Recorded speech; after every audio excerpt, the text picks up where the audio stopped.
the hell? Okay. Okay. Action. Well, now we begin with an international news. Once again, it's all about Turkey, and it's all about Turkish intelligence neutralizes senior YPG PKK terrorists in northern Syria. Now, these terrorists are causing more problems in Turkey. They are not cooperating with Turkey in particular. Teams from the National Intelligence Organization carries out a successful operation against Murat Ateş, the PKK YPG terrorists overseeing logistics and finance in the city of Kamishli. You see, this terrorist group has been a headache for the Turkey. They are being supported by the Western forces and are causing more problems in northern Iraq. So these type of terrorists, they have taken part in attempts to infiltrate the Turkish armed forces and move to Syria in 2016. And Ateş, this guy, started the terrorism operation and the so-called financial officer of military hospitals in the Jazeera region, and was among the terrorists who managed the illegal money traffic. So he has been neutralized. And it's a good news for Turkey as a whole. A total of 458 terrorists have been neutralized in operations against all the terrorist organizations, particularly the PKK, PYD, YPG, Daesh, and FETÖ. You know, FETÖ is like sponsored by Gulen. He was also the guy who orchestrated the military coup and wanted to oust the President Erdogan. With 184 in northern Iraq, 184 terrorists who have been neutralized in northern Iraq, and 274 in northern Syria since January 1, 2014. Ministry spokesman Zeki Akturk told the media at a briefing in the capital, Ankara.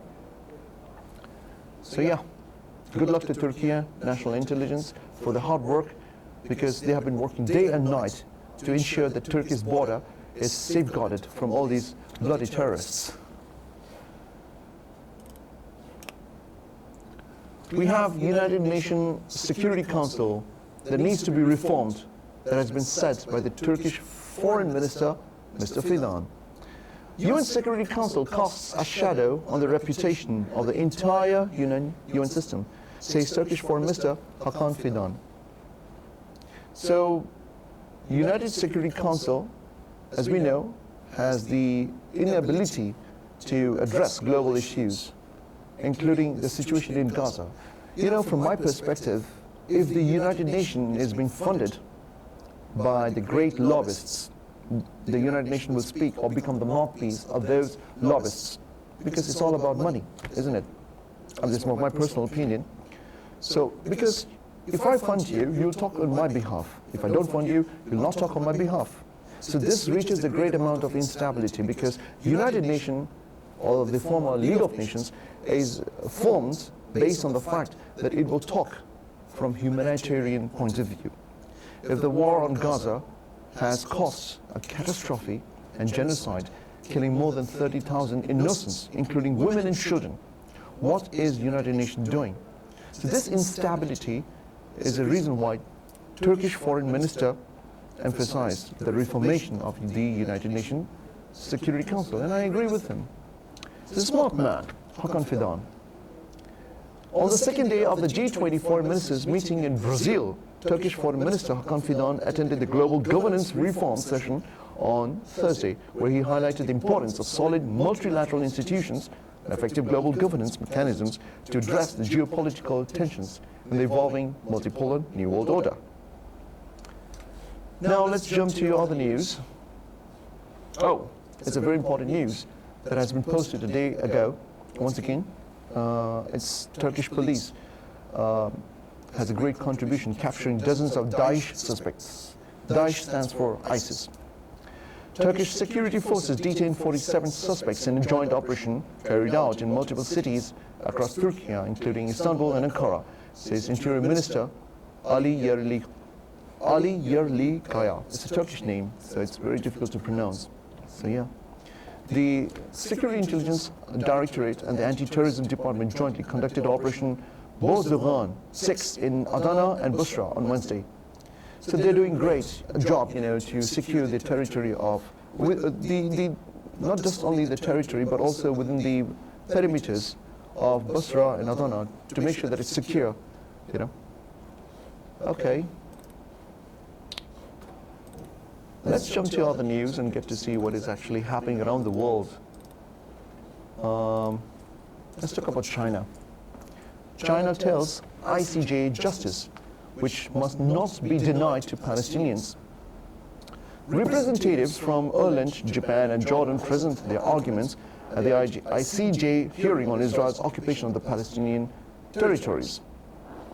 Well, China has told the International Court of Justice, ICJ, that the Palestinians must not be denied justice at a hearing on the Israeli occupation of the Palestinian territories. Now, you have a guy, he happens to be your neighbor, and you live in your own apartment that you bought, and you're not willing to sell it.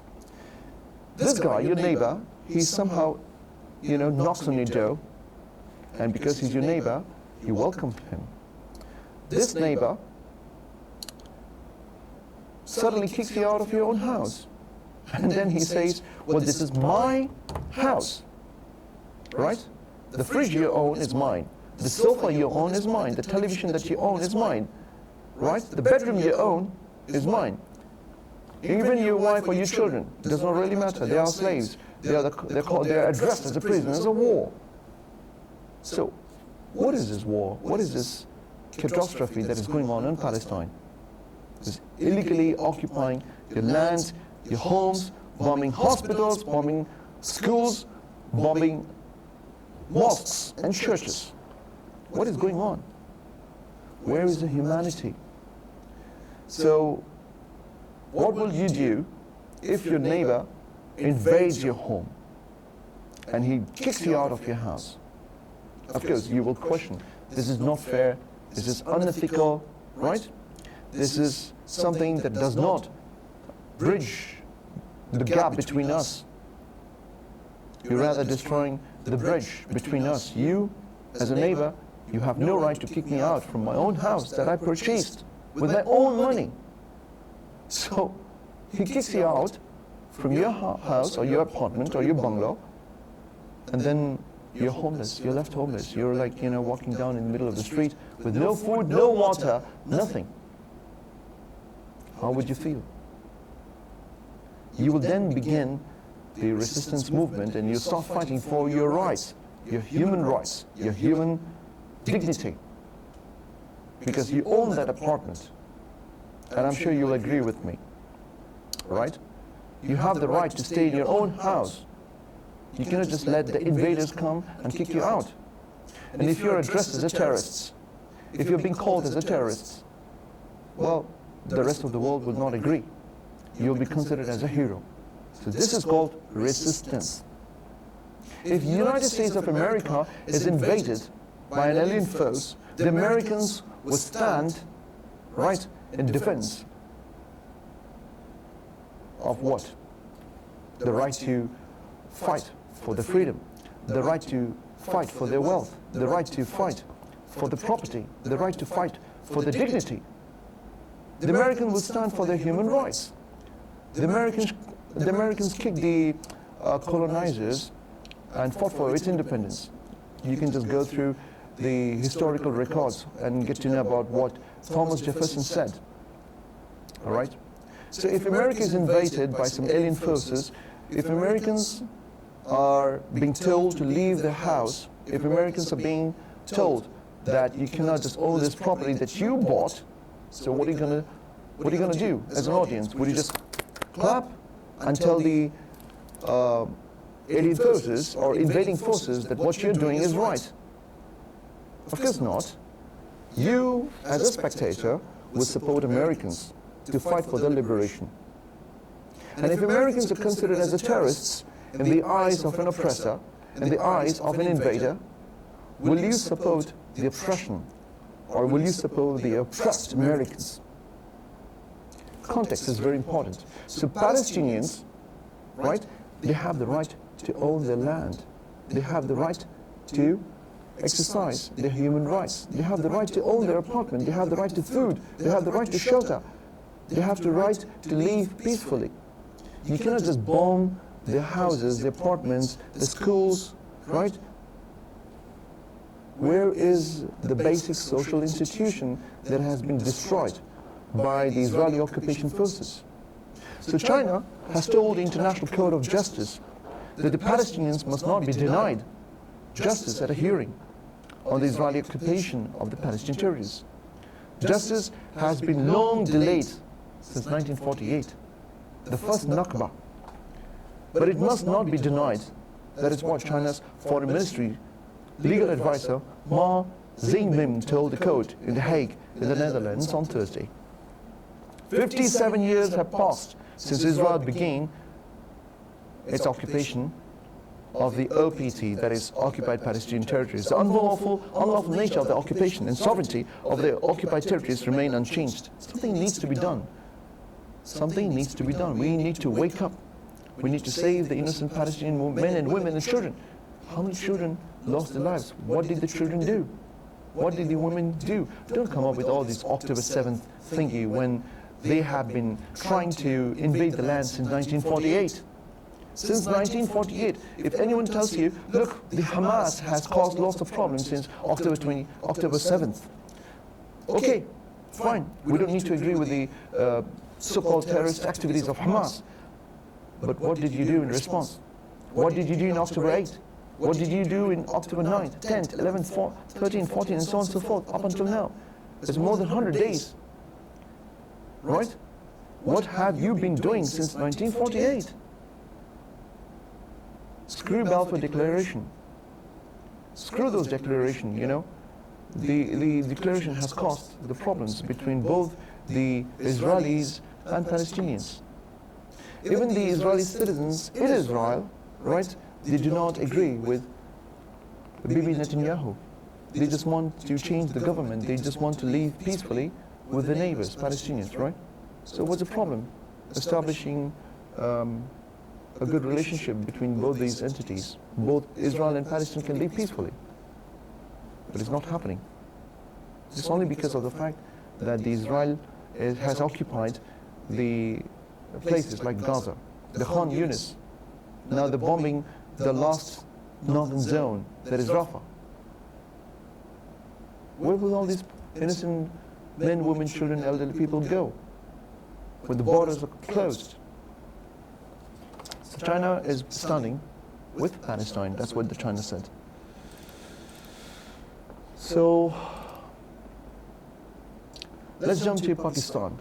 There's a crisis unfolding in Pakistan, mentioning the fact that Imran Khan has been jailed for so many days.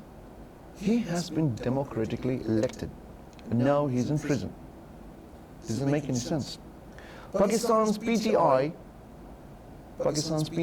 it means Pakistan Tehreek-e-Insaf, that's the name, abbreviation, faces uphill battle as rivals unite. Imran Khan in jail. This is really saddening because Mr. Imran Khan, I admire this man. You know, he loves the father of the nation, Bangabandhu Sheikh Mujibur Rahman. So he has great admiration, respect, reverence for our father of the nation, Bangabandhu Sheikh Mujibur Rahman. And he's in jail. He has staked a claim to form the government, but has neither the numbers nor the allies. Nearly 2 weeks after the general elections in Pakistan, the contours of the likely new government are becoming clearer, with traditional political rivals, Pakistan Muslim League, Nawaz, and Pakistan's People Party agreeing to a power-sharing formula. Having won 75 and 54 seats in the elections respectively, the two parties, along with their smaller allies, have more than 150 members in the lower house of Pakistan's parliament, where 134 out of total of 266 seats are needed to form a government. So missing in the picture is former Pakistan Prime Minister Imran Khan's Pakistan Tehreek-e-Insaf, despite its candidates winning 93 seats, more than any other party while contesting the elections as independents. The party was also denied its electoral symbol, the cricket bat, weeks before the February 8th voting. Well, of course, they have raised the questions about the legitimacy of the elections because they believe that the elections have been rigged and believe that its mandate has been stolen. So, as a matter of fact, PTI is struggling with its leader, Imran Khan, behind the bars on multiple baseless convictions. And its election campaign hit by multiple setbacks. The party stunned many analysts with the performance of its candidates, independent candidates in the election. Yet after the results, it effectively needed to join a coalition with either of the PMLN or PPP to breach the 134 mark. But Khan, in a categorical statement from jail, said that PTI would not talk to either of the two legacy political parties. This man is a man of worth. This man is a man of integrity. This man is a man of ethos. This man is a man of, humanity. He stands for human rights in Pakistan. And he admires Bangabandhu Sheikh Mujibur Rahman. Instead, the PTI has focused its energies on accusing the country's election commission and interim government of electoral fraud and denying its candidates wins in seats where it alleges it was wronged. So the crisis that is going on in Pakistan is really alarming because the vast majority of them, they support Imran Khan and PTI. Even as the independent candidates, they have secured 93 seats. So it's really interesting to see the independent candidates, fighting for their rights. And in Tier 2 World, that was basically posted by Al Jazeera. And here in Tier 2 World, Sharif Bhutto agreed to form coalition government after Pakistan election. Under the power sharing deal, the PMLN and PPP will put forward Shehbaz Sharif as Prime Minister and Asif al-Zardari as President. These two people, I believe they're the cardinal figures, and I don't think they represent Pakistan in terms of, if you talk from the democratic point of view, they're not effective as leader. This is my personal opinion. And they could have fought for their own dignity, for their own seats, had they not accused Imran Khan and had they not put him behind the bar. What's the problem? You let Imran Khan vote. You let Imran Khan fight. Let the movement or let the people decide who can win the electoral process. So, this is the crisis that has unfolded in Pakistan.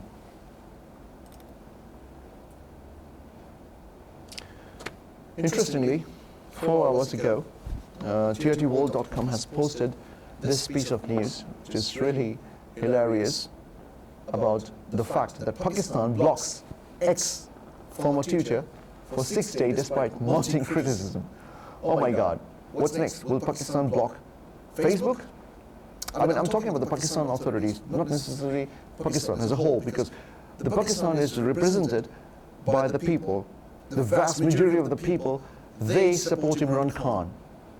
So the authority, they have blocked X. It's so embarrassing. They cannot tolerate criticism. It wouldn't be surprising if they block Instagram, they will block Facebook, right? Depriving the people from sharing their opinions in the social media. So embarrassing. It's a dark day for Pakistan. And why do I feel that the present leaders of Pakistan will never apologize for the 1971 genocide in Bangladesh? The present leaders. Imran Khan is a lot different.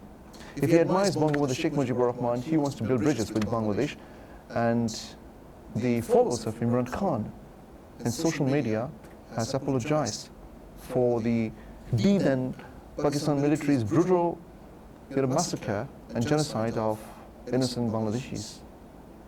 So if you don't believe me, just go to the Facebook and get to see the lots of followers. They just want to build bridges. But the present government of Pakistan, they don't care about 1971. It's my feeling. Human rights activists call for the full internet restoration and social media access, while Washington also urges Islamabad to lift restrictions on the US-based X platform. News of the day.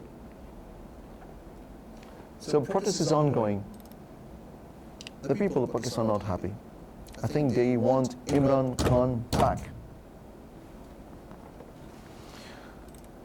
All right, let's go back to international news, as we have been talking about lots of things that has unfolded in the international arena. Houthis, Yemen.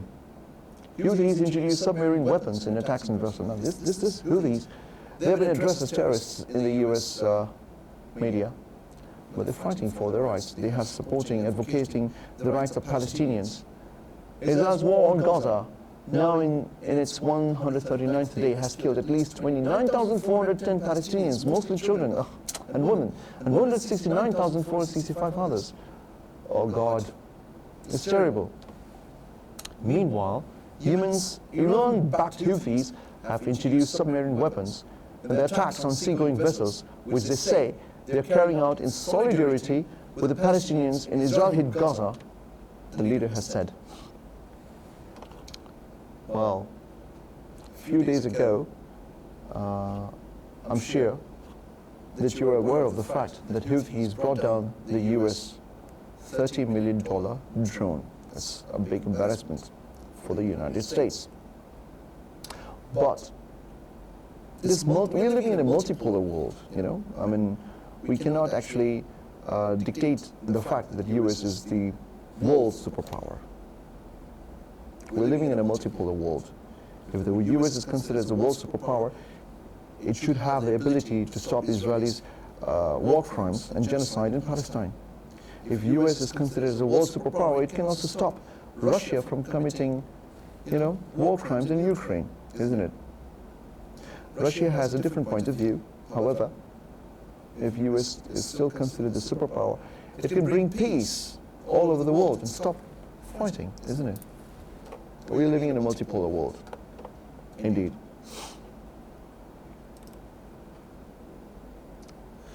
No plan B for Palestinian aid agency, warns Lebanon head. UNRWA oversees 12 refugee camps in Lebanon, offering essential services like healthcare and education. It's really saddening to see that plan B, well, does not exist. It's because of the fact that Israeli allegations uphold its suspensions. Israel accused 12 of UNRWA's 13,000 employees in Gaza of taking part in Hamas-led attack on Israeli towns last year. It's blasphemous and it's ridiculous. I mean, like, you're working there as a volunteer for United Nations and you're being addressed as a terrorist backing Hamas. The claims came after years of Israeli calls for the agency to be disbanded, as Gaza residents face widespread hunger and only a trickle of aid into the bombardment enclave. So the problem is, like, you know, most of the Palestinians are deprived of food, shelter, the basic needs, the basic human needs, humanitarian aids have been blocked. This is really embarrassing.